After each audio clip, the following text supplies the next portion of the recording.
सुरेंद्र अग्रवाल जी, हनुमानगढ़ से। राधे राधे महाराज जी। महाराज जी, परमानंद का स्वरूप क्या है? गुलाब जामुन पाया है? कैसा होता है? मीठा। कैसा मीठा होता है? बहुत मीठा। फिर बहुत मीठा कैसा होता है? खा के देख लीजिए, खा के देख लीजिए, उत्तर आएगा कि नहीं आएगा? एक प्राकृतिक गुलाब जामुन के स्वाद का वर्णन नहीं कर सकते और आप इस पांच भौतिक वाणी से परमानंद का वर्णन सुनना चाहते हैं? अनिर्वचनीयम राम अतर्क बुद्धि मन वाणी, जहां बुद्धि का भी प्रवेश नहीं, मन का भी प्रवेश नहीं, वाणी की तो बात जाने दो, वह है परमानंद। केवल कह सकते हैं बहुत आनंद बहुत आनंद, बस। इसके आगे बोले अनुभव करके देखो। परमानंद अनुभव गम्य भजे जय संता, उसकी व्याख्या नहीं है। परमानंद कैसा, ऐसा उदाहरण त्रिभुवन में नहीं है, कोई उदाहरण। परमेष्टि पद ब्रह्मा के पद में भी वो आनंद नहीं है जो भगवान के चरणारविंद की दासत्व में आनंद परमानंद है। इसीलिए कह देते न पारमेष्ठ्यम न महेंद्र दिष्टम, न इंद्र को वो सुख है, न ब्रह्मा को सुख है, न सार्वभौम सम्राट को सुख है, न योग सिद्धियों में सुख है, और यहां तक कि मोक्ष में भी वो सुख नहीं है जो भगवान के प्रेम में है। ये तो अनुभवगम्य है। इसे वाणी के द्वारा कैसे वर्णन किया जाए? कोई जड़ वस्तु हो तो उदाहरण दे सकते हैं कि रसगुल्ला ऐसा मीठा जैसा स्पंज, कुछ तो दे सकते हैं।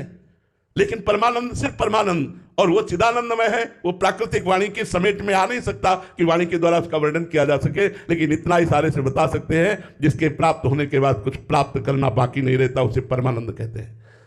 जिसे प्राप्त करने के बाद कुछ प्राप्त करना बाकी नहीं रहता, उसे परमानंद कहते हैं। परमानंद भगवान का स्वरूप है, परमानंद भगवान का आनंद है। वो प्राप्त जब होता है तो जिसे पहला प्रश्न था, पायो परम विश्राम, राम समान प्रभु नाही कहूं। महाराज जी, ये तो बहुत दुर्लभ स्थिति है और बहुत कम ही महापुरुष। चाहता कौन है? कल हमने एकांतिक में पहला प्रश्न किया था कि तुम लोगों के प्रश्न बाद में, पहले हमारा प्रश्न, भजन के लिए सुविधाएं हैं या सुविधा के लिए भजन है? कल प्रश्न किया था, आज फिर उत्तर हम चाहते हैं आप लोगों से, क्योंकि रोज नए लोग होते हैं। भजन के लिए सुविधाएं हैं, ईमानदारी से बताना, वृंदावन में बैठे हो, या सुविधा के लिए भजन करते हो? सुविधा के लिए भजन करते हैं। तो अभी भजन का परमानंद प्राप्ति लक्ष्य नहीं बना। बहुत ईमानदारी से बोला, ठीक हमें लगा, अच्छा लगा। तो अभी आपका लक्ष्य ही परमानंद नहीं बना।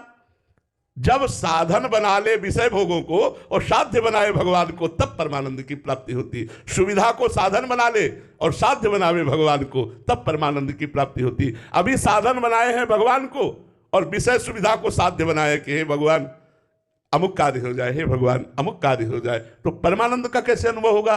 परमानंद से तो विषयानंद मांग रहे हो, तो विषयानंद का अनुभव आपको कभी ना हुआ है, ना है और ना होगा, क्योंकि वो होता है मायाकृत है। भूत के लड्डू